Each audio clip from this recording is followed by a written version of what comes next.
Chapter 47. Some weeks passed without bringing any change. We waited for Wemmick, and he made no sign. If I had never known him out of Little Britain, and had never enjoyed the privilege of being on a familiar footing at the castle, I might have doubted him. Not so, for a moment, knowing him as I did.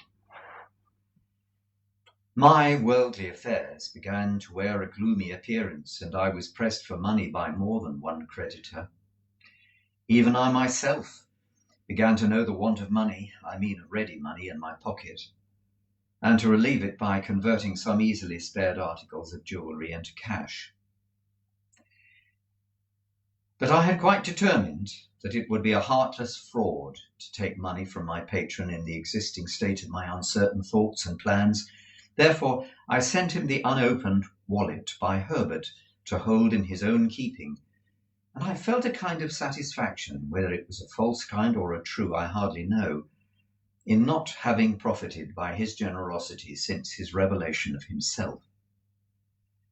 As the time wore on, an impression settled heavily upon me that Estella was married. Fearful of having it confirmed, though it was all but a conviction, I avoided the newspapers and begged Herbert, to whom I had confided the circumstances of our last interview, never to speak of her to me. Why I hoarded up this last wretched little rag of robe of hope that was rent and given to the winds, how do I know? Why did you, who read this, commit that not dissimilar inconsistency of your own, last year, last month, or last week?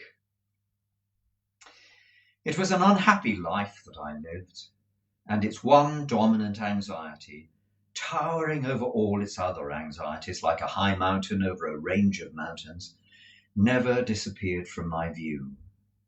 Still, no new cause for fear arose.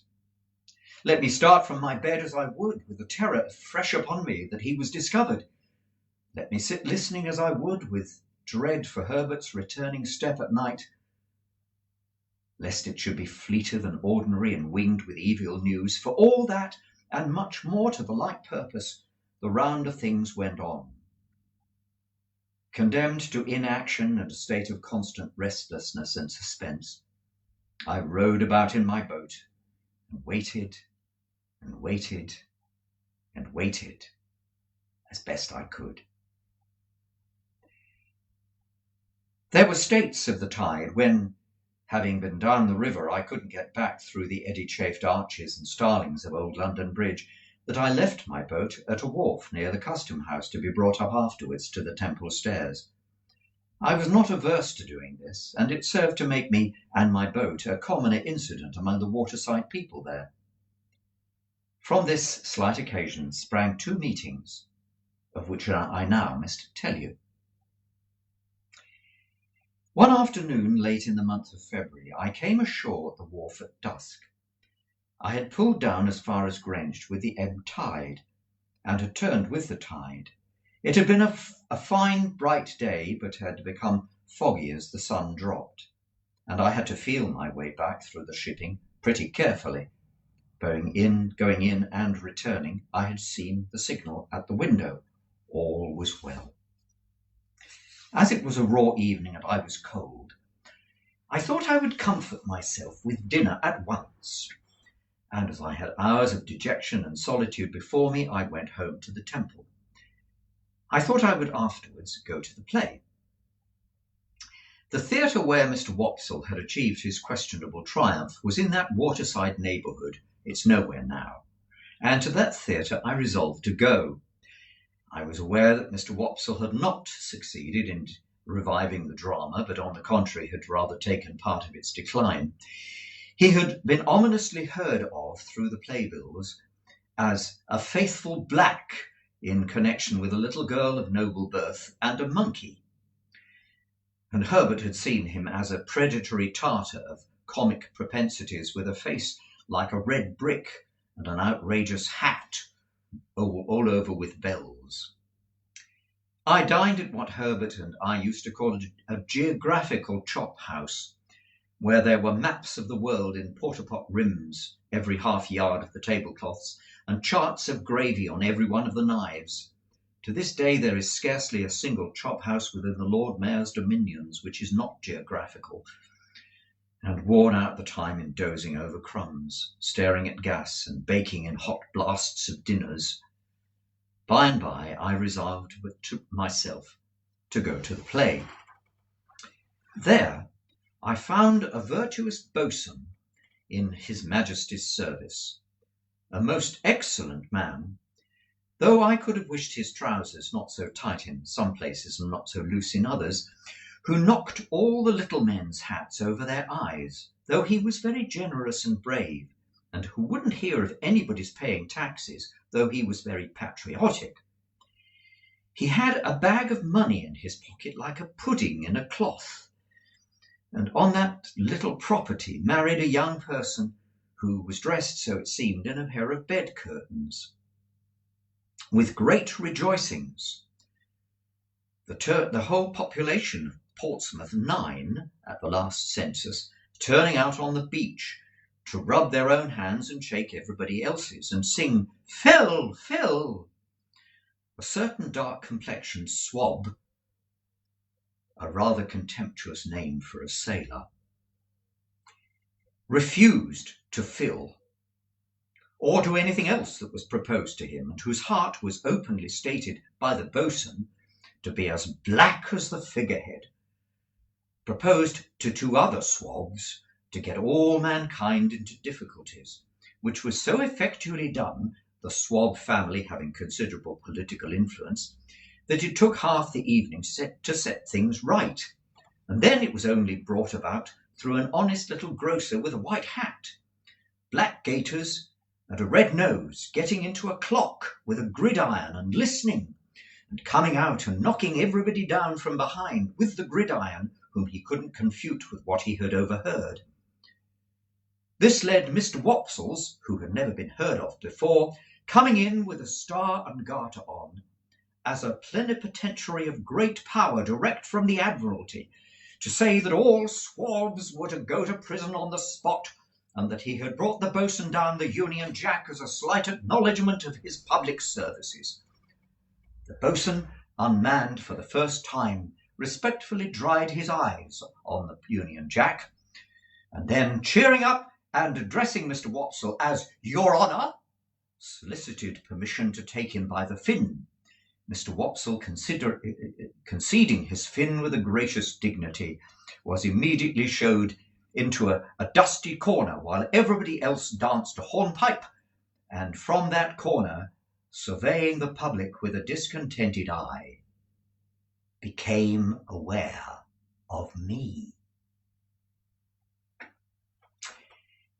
The second performance was the last new grand comic Christmas pantomime, in the first scene of which it pained me to suspect that I detected Mr. Wopsle with red worsted legs, under a highly magnified phosphoric countenance, with a shock of red curtain fringe for his hair, engaged in the manufacture of thunderbolts in a mine, and displaying great cowardice when his gigantic master came home, very hoarse, to dinner. But he presently presented himself under worthier circumstances, for the genius of youthful love, being in want of assistance on account of the parental brutality of an ignorant farmer who opposed the choice of his daughter's heart by purposely falling upon the object in a flour sack out of the first-floor window, summoned a sententious enchanter, and he, coming up from the Antipodes rather unsteadily after an apparently violent journey, proved to be Mr. Wopsle in a high-crowned hat, with a necromantic work of 1 volume under his arm, the business of this enchanter on earth being principally to be talked at, sung at, butted at, danced at, and flashed at with fires of various colours. He had a good deal of time on his hands, and I observed with great surprise that he devoted it in staring at my direction as if he was lost in amazement. There was something so remarkable in the increasing glare of Mr. Wopsle's eye, and he seemed to be turning so many things over in his mind and to grow so confused that I couldn't make it out. I sat thinking of it long after he had ascended to the clouds in a large watch case, and still I couldn't make it out. I was still thinking of it when I came out of the theatre an hour afterwards and found him waiting for me near the door. "Oh, how do you do?" said I, shaking his hands, and as we turned down the street together, "I saw that you saw me." "Saw you, Mr. Pip?" he returned. "Yes, of course I saw you." "But who else was with you?" "Who else?" "It is the strangest thing," said Mr. Wopsle, drifting into his lost look again. And yet I could swear to him." Whether I should have noticed him at first, for your being there or not, I do not know, said Mr. Wopsle, going into the same lost way. "I can't be positive, although I think I should." Involuntarily I looked round, as I was accustomed to look round when I went home, for these mysterious words gave me a chill. "Oh, he can't be in sight," said Mr. Wopsle. "He went out before I went off. I saw him go." Having the reason that I had for being suspicious, I even suspected this poor actor. I mistrusted a design to entrap me into some admission. Therefore I glanced at him as we walked together, but I said nothing. I had a ridiculous fancy that he must be with you, Mr. Pip, till I saw that you were quite unconscious of him, sitting behind you like a ghost." My former chill crept over me again, but I was resolved not to speak yet, for I was quite unconscious with his words that he might be set on to induce me and to connect these references with Provis, that he might be trying to find out who Provis was. Of course, I was perfectly safe and sure that Provis had not been with me at the theatre. "I dare say you wonder at me, Mr. Pip. Indeed, I see you do. But it is so very strange. You'll hardly believe that I am going to tell you. I could hardly believe it myself if you told me." "Indeed?" said I. "No, indeed, Mr. Pip. You remember, in old times, a certain Christmas day, when you were but a child, and I dined at Gargery's, and some soldiers came to the door to get a pair of handcuffs mended. Do you remember?" "I remember it very well," I said.